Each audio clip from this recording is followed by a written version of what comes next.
Hola, ¿qué tal amigos? ¿Cómo están? Bienvenidos nuevamente a un episodio más de Radiografía Hispana. Habíamos tenido una pequeña pausa, pero estamos de vuelta aquí con Hugo y vamos a tratar el caso de Colombia, sumamente interesante tanto en términos históricos como en lo correspondiente a su relación con los Estados Unidos, con Venezuela, con los mercados ilícitos.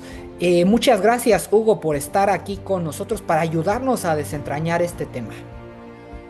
Muy buenos días, Emiliano. Sí, como bien lo mencionas, pues es un tema muy interesante, sobre todo a raíz de los acontecimientos más recientes, especialmente a partir del año pasado. Estas relaciones de Colombia con el mundo pues se han modificado durante el gobierno de Gustavo Petro, ¿no? Populista, autoritario, que se dice izquierdista. Y pues esas modificaciones en cuanto a la política exterior colombiana creo que han sido importantes en cuanto a su relación, claro, con el exterior, pero también a su interior, ¿no? Sí, muy interesante lo que vienes diciendo, porque justo como vamos a ver a continuación, pues ha venido una historia y hasta cierto punto con Gustavo Petro parece haber un cierto punto de quiebre, aunque ahora que se vienen también las elecciones ya veremos si se consolida en realidad este cambio geopolítico o no. Entonces, pues vamos a entrar al tema directo, ¿no? ¿Cuál es el Ujú. contexto histórico de la política exterior colombiana y cómo se consolidó esta doctrina que ahora parece requebrajarse de mirar al norte como el eje de su relación con los Estados Unidos? Sí, precisamente tenemos lo que fue la Guerra de los Mil Días, de 1899 a 1903.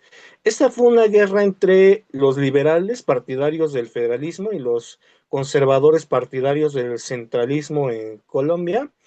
Y a partir de aquí tenemos la separación de Panamá en 1903, justo cuando termina esta Guerra de los Mil Días. Este conflicto pues había dejado devastado el territorio, que había tenido un gran desarrollo de los ferrocarriles y de la infraestructura en general, pero al que el gobierno central poca atención prestaba, en particular el aumento de las enfermedades y los movimientos sociales. Entonces, esta inconformidad fue aprovechada por países como Francia, como España, Reino Unido y especialmente Estados Unidos, que estaban interesados en construir un canal interoceánico justamente en esta zona, ¿no? Porque hay que tomar en cuenta que geográficamente hablando, pues es, digamos, una zona muy estrecha, ¿no? En el continente americano, y obviamente que esto serviría para construir lo que ahora es el Canal de Panamá, ¿no? Un importante paso de mercancías, de barcos, que pues como sabes, el comercio internacional hoy en día precisamente se da más que nada a través del el espacio marítimo, ¿no? De grandes embarcaciones. Y entonces, en este caso, 10 días después del fin de esta guerra de los mil días, Estados Unidos reconoce a Panamá como una república independiente.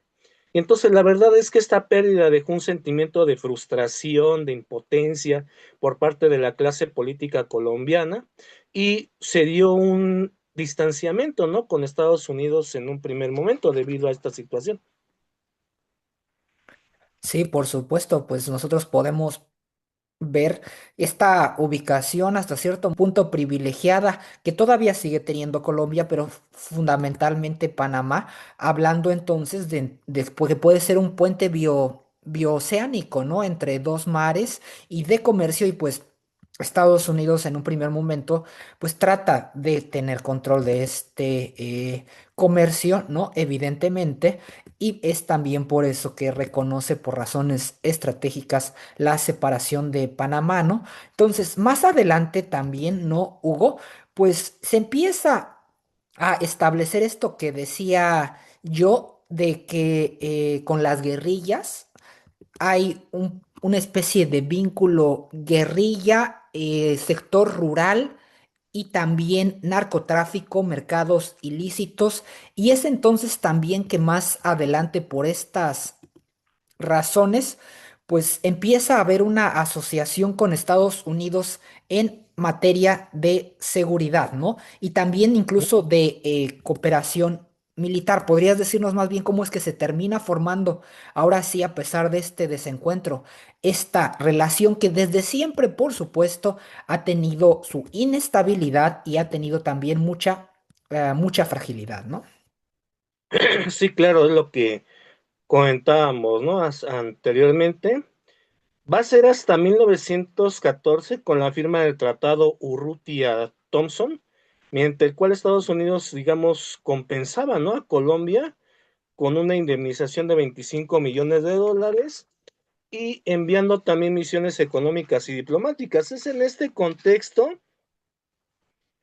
que el presidente Marco Fidel Suárez, que gobernó entre 1928 y 1921, formula el Respice Polum, esta doctrina de mirar hacia la estrella del norte de la política exterior. Esta va a ser una, digamos, política, una alianza incondicional de Colombia con Estados Unidos, porque la pérdida de Panamá, a fin de cuentas, sí dejó una huella muy profunda,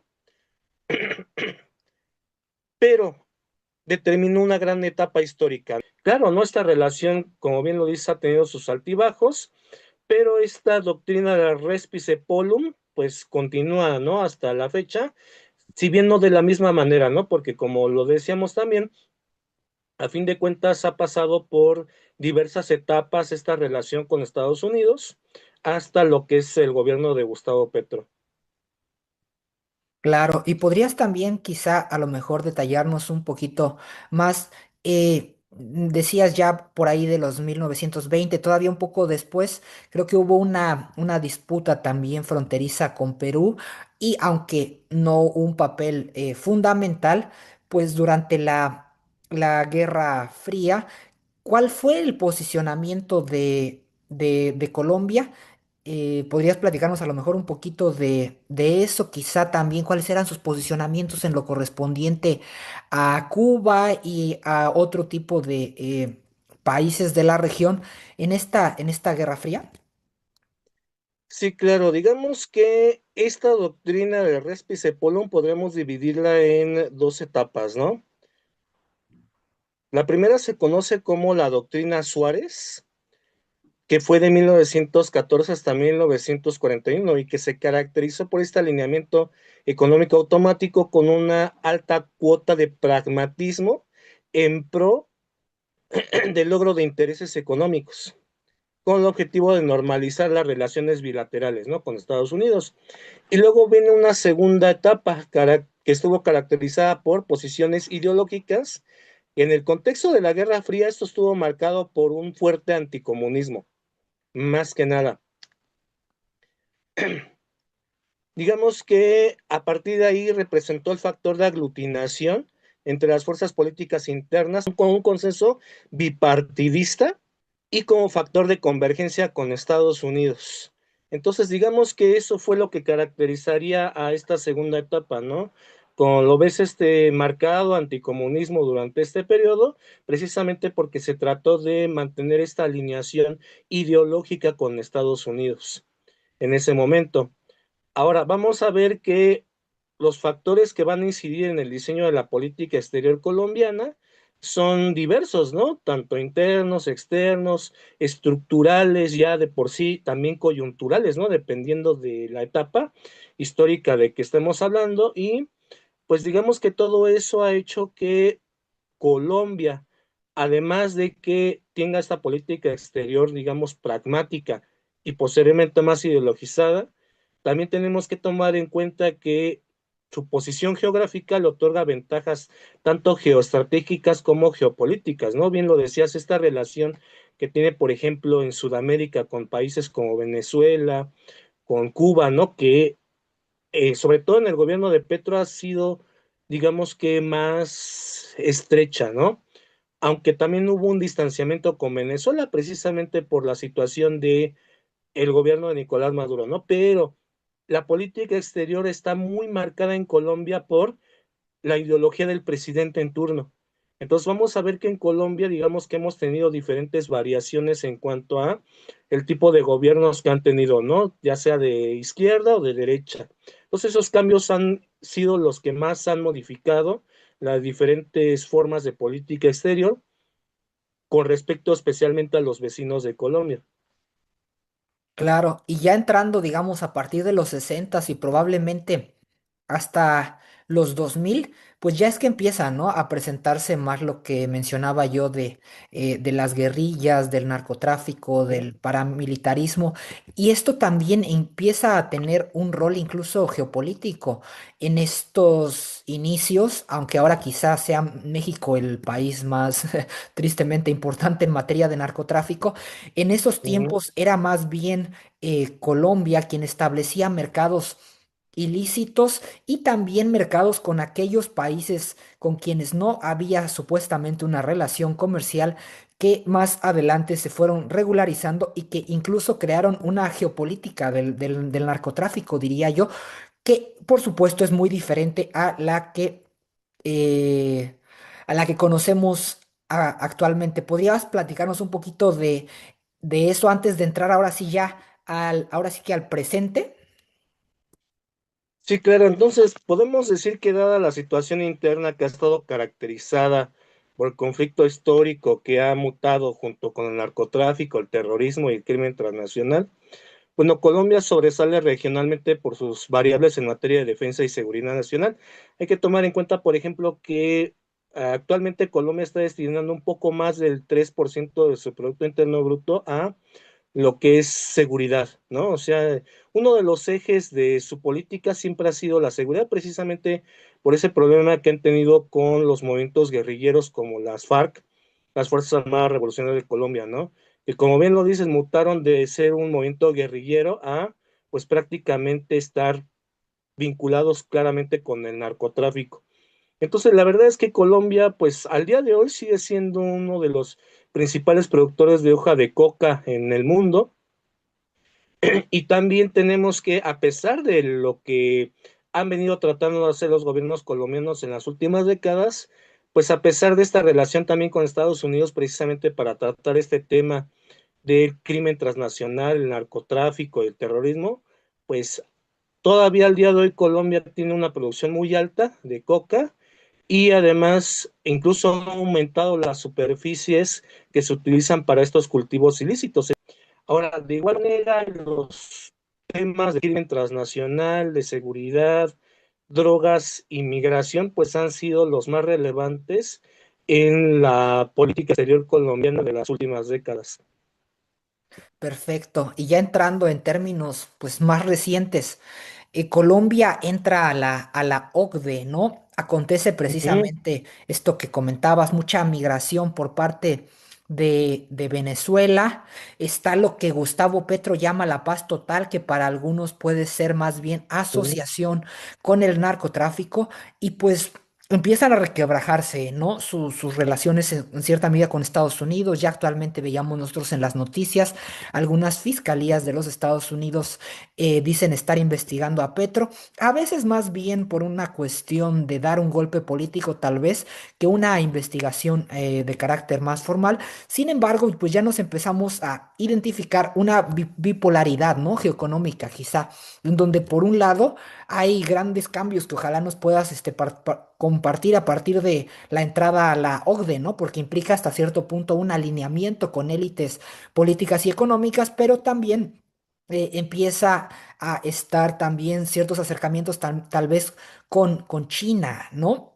¿Podrías platicarnos un poquito de esta cuestión, tanto de el ingreso a la OCDE como de la bipolaridad económica Estados Unidos-China en lo correspondiente a las relaciones de Colombia?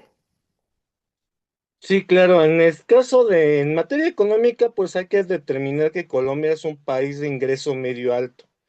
Y esta condición permitió que durante el gobierno de Juan Manuel Santos, que fue entre 2010 y 2018, es en una apuesta por una política multilateral y cambio de imagen internacional, es que Colombia ingresó a la Organización para la Cooperación y el Desarrollo Económico, la OCDE, lo que lo convirtió de ser un receptor de ayuda a un oferente de cooperación internacional en este caso.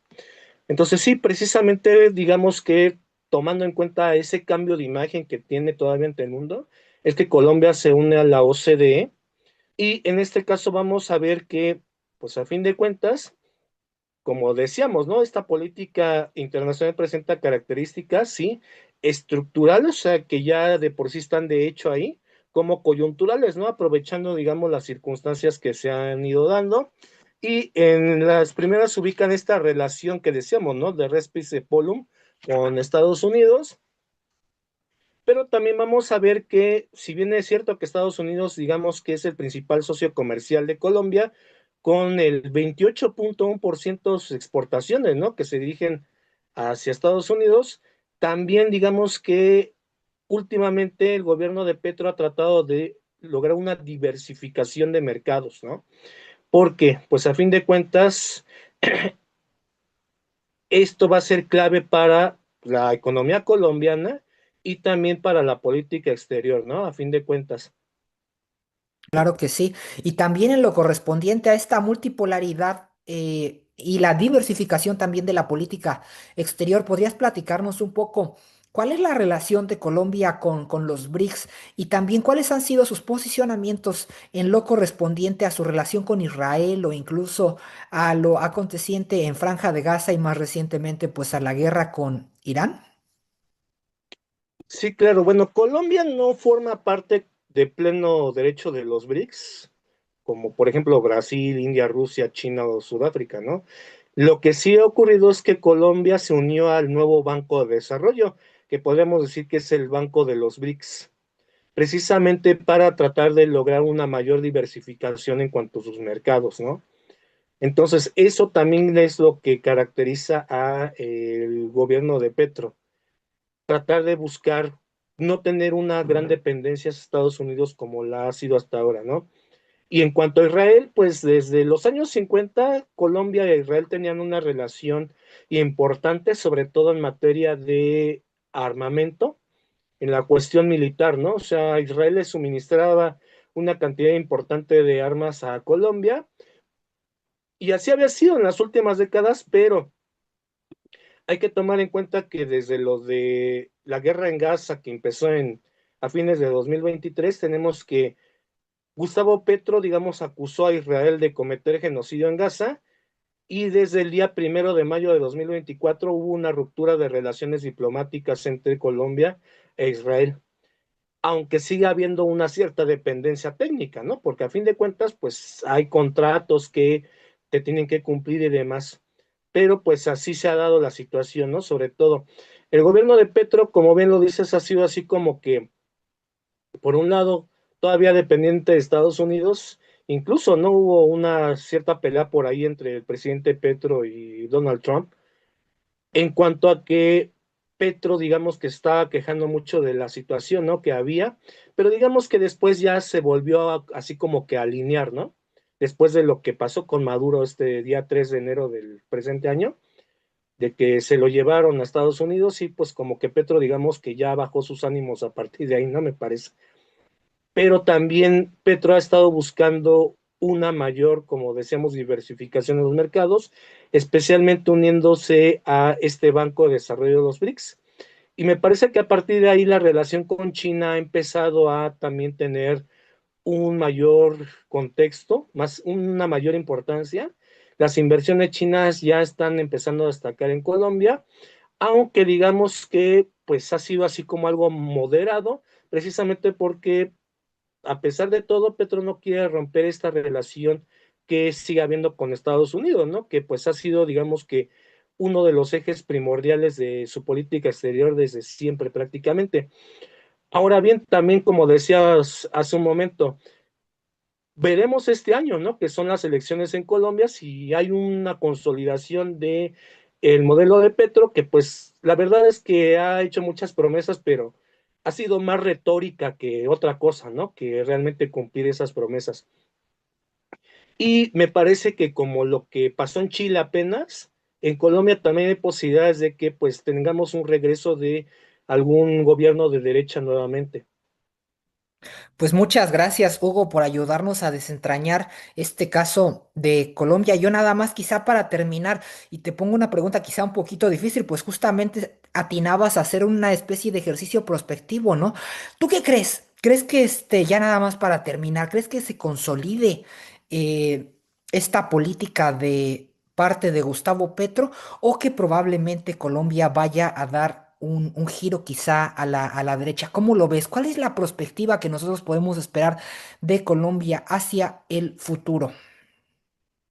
Me parece que hay probabilidades importantes de que realmente tengamos este giro a la derecha también en Colombia, como se ha estado dando en otros países de América Latina, ¿no? Ya lo vimos en Chile, lo vimos también en Argentina, lo acabamos de ver en Costa Rica. Entonces, la probabilidad me parece que es alta, ¿no? A pesar de todo, porque pues los gobiernos de izquierda se está viendo que pues más bien tienden al populismo, al autoritarismo y pues eso como que ya no está gustando, ¿no? Sobre todo en el cono sur, me parece que siempre ha habido estos cambios así como que importantes en cuanto a la ideología política y es muy probable, la verdad, que realmente en Colombia igual pase lo mismo, ¿no?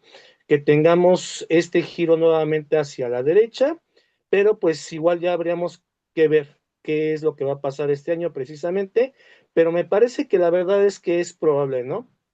Que se dé Sí. este cambio.